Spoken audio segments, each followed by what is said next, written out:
Monsieur Bourrejo, tout d'abord, est-ce que vous pourriez vous présenter en quelques mots pour les personnes qui vont regarder cette vidéo et qui ne vous connaissent pas encore? Oui, bonjour. Donc oui, en effet. Donc Sylvain Bourrejo, j'ai 68 ans. Je suis maire depuis, ça fait 3 mandats de maire aujourd'hui. J'étais auparavant cadre dirigeant à la SNCF et j'ai arrêté mon activité à l'âge de 57 ans pour me consacrer à la vie politique. Voilà en quelques mots mon parcours jusqu'à aujourd'hui. Aujourd'hui, vous venez de le dire, vous êtes maire de la Couture-Boussay, mais pas que. Non, pas que. En effet, j'ai d'autres fonctions. Je suis premier vice-président de l'agglomération Évreux-Portes de Normandie, en charge des finances, entre autres. Mais je suis également conseiller départemental.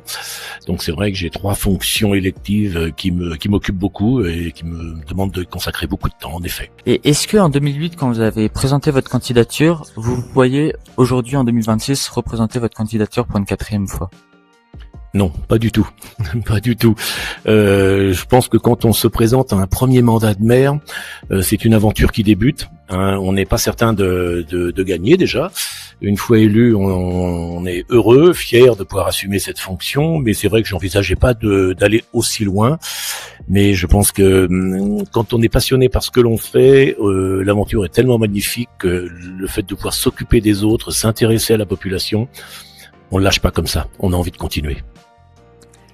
Et votre parcours avant d'être maire, vous aviez fait quoi un petit peu avant Alors, j'ai consacré une bonne partie de ma vie à la grande maison SNCF, où je suis rentré en 81, voilà, pour y faire des tas de fonctions dans le domaine commercial notamment. J'ai été directeur commercial au sein du fret SNCF.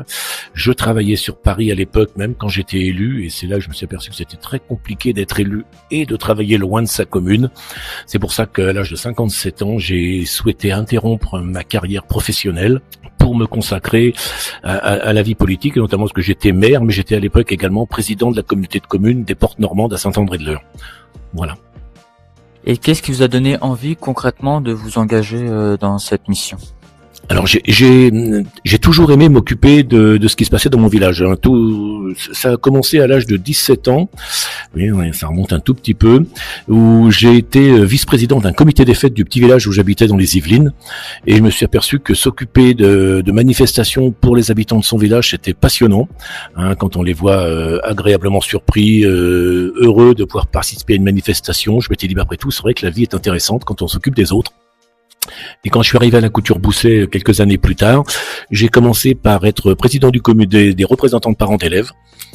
Hein, et puis j'ai été contacté par le maire de l'époque qui m'a dit ce que serait bien que tu rejoignes notre conseil municipal, et je me suis dit pourquoi pas. M'occuper du village de la couture, ça peut être intéressant aussi, et puis voilà. L'engrenage est parti et j'ai terminé maire.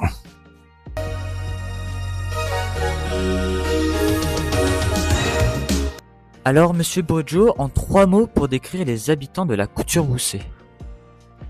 En 3 mots, de manière globale, vraiment des gens charmants, bienveillants et sympathiques. En 3 mots pour décrire la ville aujourd'hui. La Couture-Boussay aujourd'hui, agréable, en pleine expansion, mais qui a gardé un caractère rural. J'en rajoute un peu. 3 actions pour rendre la ville plus verte. En 3 mots, ça veut dire, on va continuer ce qu'on a lancé.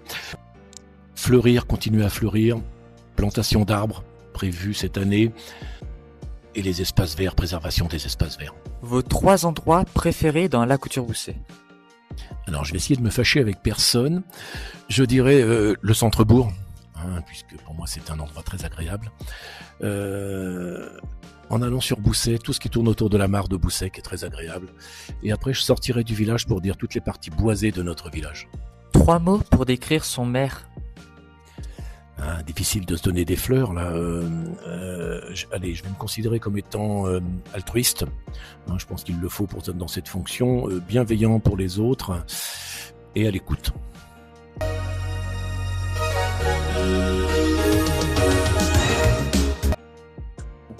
Maintenant, on va repasser sur le bilan de votre mandat. Le 12 mars 2020, Emmanuel Macron va annoncer un confinement qui va durer pendant un petit peu moins de 3 mois. Comment avez-vous réussi à gérer cette crise et qu'est-ce que vous avez mis en place pour faire face à cette pandémie? Alors cette période n'a pas été facile, hein. C'est vrai que c'était au plein moment des élections municipales, puisque nous installions à l'époque le conseil, les contraintes sanitaires imposées qui imposaient l'éloignement de chaque personne nous obligeaient à faire nos réunions de conseils municipaux au sein de la salle polyvalente, avec un espace de 2 mètres entre chaque personne. C'est vrai qu'on y a perdu beaucoup en convivialité, en accueil des nouveaux arrivants au sein de ce conseil municipal. C'était une période difficile, mais voilà, il a fallu continuer malgré tout, et Dieu merci, ça n'a pas duré trop longtemps, donc on est revenu à des fonctionnements beaucoup plus faciles. Durant ce mandat, quel est le projet dont vous êtes le plus fier d'avoir réalisé ? Le plus fier, je sais pas s'il faut être plus fier d'un mandat, d'un projet plus qu'un autre. Il y en a tellement qu'on a lancé. Il y a eu la réalisation du restaurant scolaire qui a été une belle chose, mais je pense qu'aussi notre maison de santé a été certainement au tout début du mandat. Donc le projet dont je suis le plus fier, puisque ça a été un énorme pari, de lancer une construction sans avoir à l'époque un seul médecin disponible. Et aujourd'hui, je suis fier d'en avoir 3,5 aujourd'hui, donc mission réussie. Lors de vos derniers vœux, vous avez annoncé l'installation de 19 nouvelles caméras de vidéosurveillance. Qu'est-ce que cela va changer concrètement pour la sécurité des couturiers et des couturières ? Alors pour moi, c'est quelque chose de très important. Nous avions déjà en effet quelques caméras, mais qui étaient totalement insuffisantes.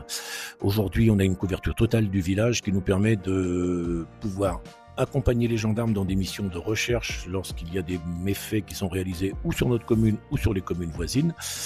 Ça nous permet aussi de résoudre, comme on a pu le faire très récemment, des choses toutes simples qui sont les dépôts de déchets sauvages, dont on subit régulièrement les méfaits. Et voilà, tout ça nous permet de résoudre pas mal d'affaires, et j'avoue que c'est un outil très très important. Et est-ce que vous avez déjà vu des grands effets grâce à ce système ? Alors des grands effets, je ne sais pas si c'est des grands effets. On a résolu des affaires de cambriolage, en effet. On a résolu plusieurs affaires de cambriolage, de vol de véhicules. Donc je peux dire que oui, c'est déjà des belles réussites. Vous avez installé les premières infrastructures de paddle du canton. Donc pour donner un ordre d'idée, les plus proches sont à Évreux ou à Vernon. Qu'est-ce qui vous a motivé à choisir ce sport ? Alors, je vais dire que c'est le sport, c'est pas un choix direct. J'ai la chance de connaître un ancien tennisman professionnel qui aujourd'hui se lance dans la construction de paddle pour la Fédération française de tennis. Et lors d'une rencontre, il a évoqué cette possibilité. Il m'a dit: c'est dommage, en secteur rural, il n'y a pas ce type d'installation. Est-ce que tu serais intéressé ? Et j'ai dit oui. J'ai 2 cours de tennis qui sont totalement inutilisés depuis des dizaines d'années. C'était l'occasion de créer ces paddles. Ils sont en cours de construction et devraient démarrer au printemps prochain. Quels sont les grands projets à retenir que vous avez mis en place lors de ce mandat ? Les grands projets que nous avons réalisés, les caméras, bien sûr, les caméras vidéo faisaient partie de ces grands projets. Nous avons encore fait des travaux de voirie. Nous avons fait une grosse étude sur le fait de changer de mode de chauffage pour nos bâtiments municipaux. On espérait éviter de chauffer nos bâtiments au gaz pour passer en géothermie, donc en mode beaucoup plus écologique. Malheureusement, techniquement, ce n'est pas réalisable sur la commune. Donc nous changeons notre fusil d'épaule en travaillant sur d'autres possibilités de chauffage plus vertueux, et nous avons fait aussi beaucoup de travaux d'isolation. Donc voilà, c'est des gros travaux faits sur ce mandat qui sont importants.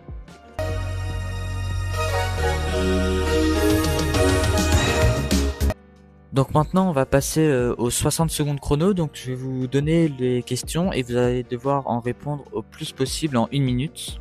Est-ce que vous êtes prêts ? Je suis prêt. Le problème numéro 1 de la commune aujourd'hui. Le manque d'enfants. Est-ce que le métier de maire est plus compliqué aujourd'hui qu'en 2008 ? Oui, sans hésitation, oui. Le reproche que l'on vous fait le plus ? Il n'y en a pas beaucoup, peut-être le manque de moyens humains pour pouvoir être plus réactif encore dans les attentes des concitoyens. Votre mandat préféré sur les 3 ? C'est toujours le dernier. Le climat politique actuel complique-t-il votre métier aujourd'hui ? Ah oui, complètement oui. Le respect envers les maires a-t-il changé ? Alors, il a probablement changé en effet, mais je le constate pas réellement sur la commune. La politique locale est-elle pas assez politisée ? Ah non, il faut à mon avis surtout pas politiser la fonction de maire dans un village. Est-ce que les maires devraient être davantage écoutés par l'État ? Ah oui, complètement. Pensez-vous que le budget 2026 est un bon budget ? Non. Est-ce que la crise sanitaire vous a marqué ? Elle a apporté un grand changement. Ça a été un vrai virage après cette crise sanitaire, en effet. Le fossé entre projet et moyens s'est-il creusé ? Oui, tout à fait. Les manques de moyens sont flagrants aujourd'hui. Les réseaux sociaux modifient-ils la manière de gouverner localement? Tout à fait. Les gens se laissent trop influencer par les réseaux sociaux. Est-ce que la communication est importante aujourd'hui? Oui, oui, totalement. Et tous les modes de communication sont à prendre en compte. Les habitants sont-ils plus exigeants qu'avant? Ils sont peut-être pas plus exigeants, mais ils veulent que ça aille beaucoup plus vite qu'avant. Est-ce que la peur peut influencer des décisions? Ah, pas me concernant, non.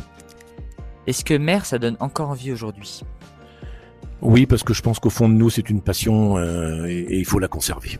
Avez-vous le sentiment que la parole politique est aujourd'hui discréditée? De plus en plus par nos hommes politiques de haut niveau. Je pense que sur le plan local, on nous écoute encore heureusement. La transparence totale est-elle encore possible aujourd'hui? Ah, il faut qu'elle le soit, oui. Avez-vous parfois l'impression de subir les décisions venues d'en haut? Ah oui, totalement. Vous souvenez-vous de votre première élection? Oui, bien sûr, où j'étais totalement perdu.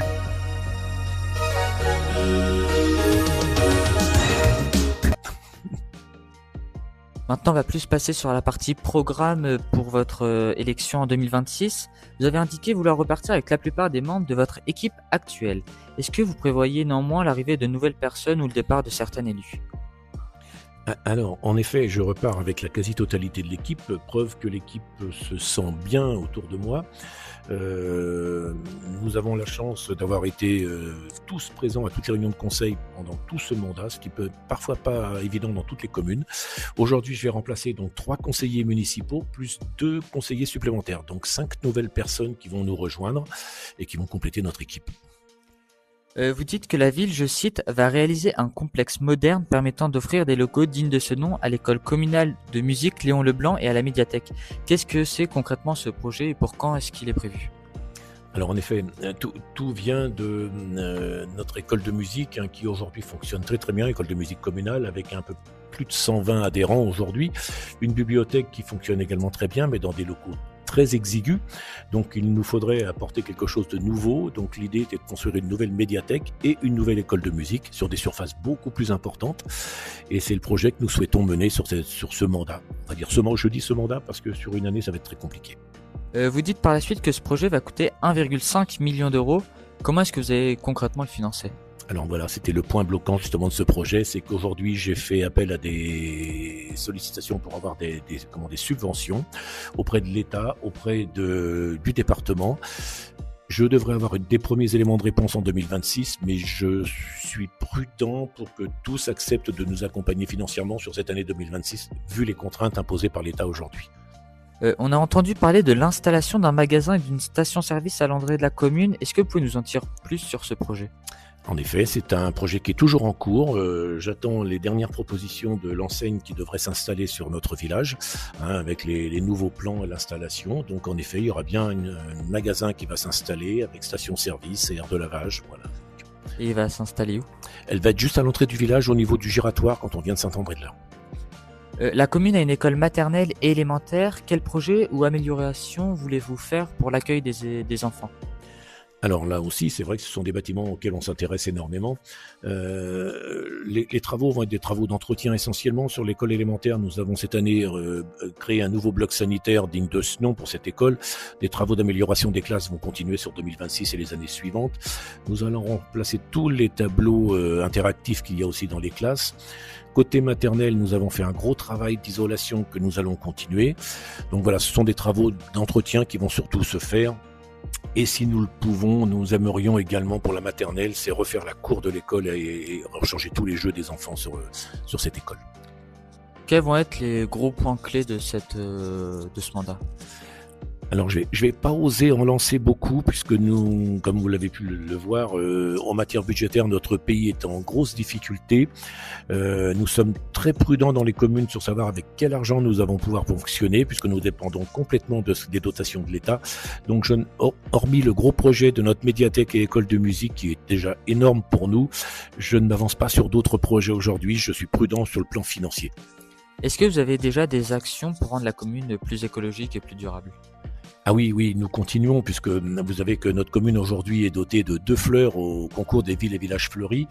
Nous mettons tout en œuvre pour obtenir cette 3e fleur, mais 3e fleur qui impose aussi un mode de fonctionnement différent, qui fera appel encore plus à l'écologie qu'elle ne le fait aujourd'hui, avec des fleurissements qui imposent moins d'entretien, plus de plantation d'arbres, plus d'espaces verts, plus de fleurs, moins coûteuses. Voilà, donc beaucoup de choses à faire encore pour travailler sur l'écologie. Est-ce que vous avez des points sur lesquels vous voudriez revenir sur votre programme pour 2026? Non, je pense que l'essentiel, c'est vrai, ce gros projet qui me tient à cœur, c'est vraiment notre école de musique et notre médiathèque. Si je pouvais le réaliser sur ce mandat, je serais vraiment heureux parce que c'est vraiment un très très beau projet pour la commune.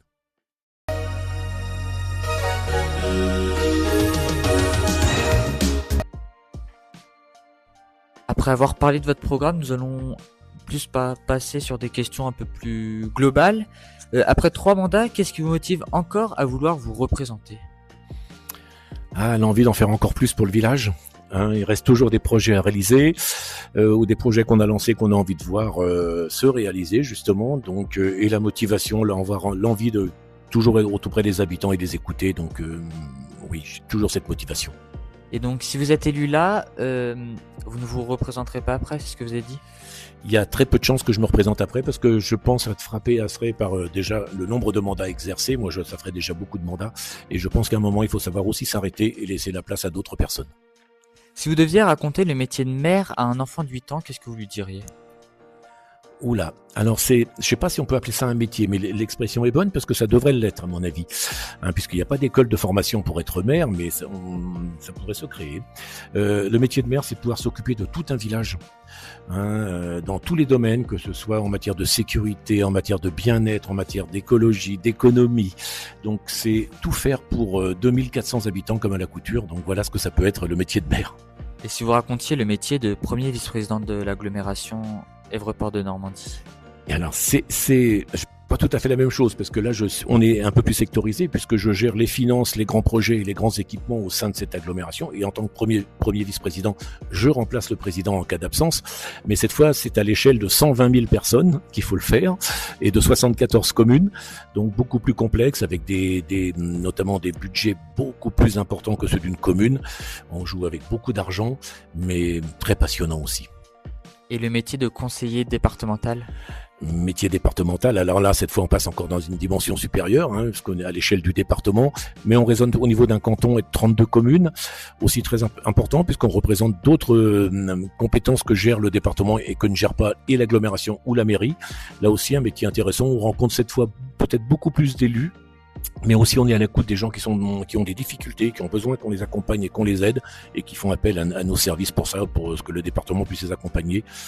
Un peu différent mais très intéressant aussi.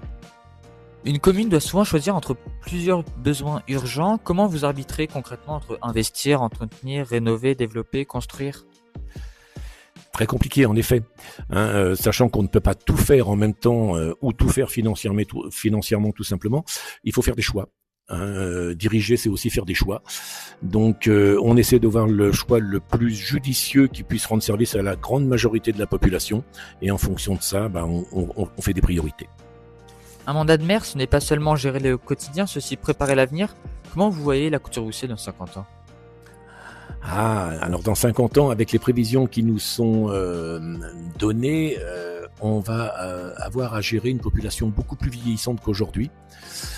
Donc c'est pour ça qu'on se tourne sur un projet qu'on n'a pas évoqué jusque maintenant, mais c'est la construction de résidences pour personnes âgées.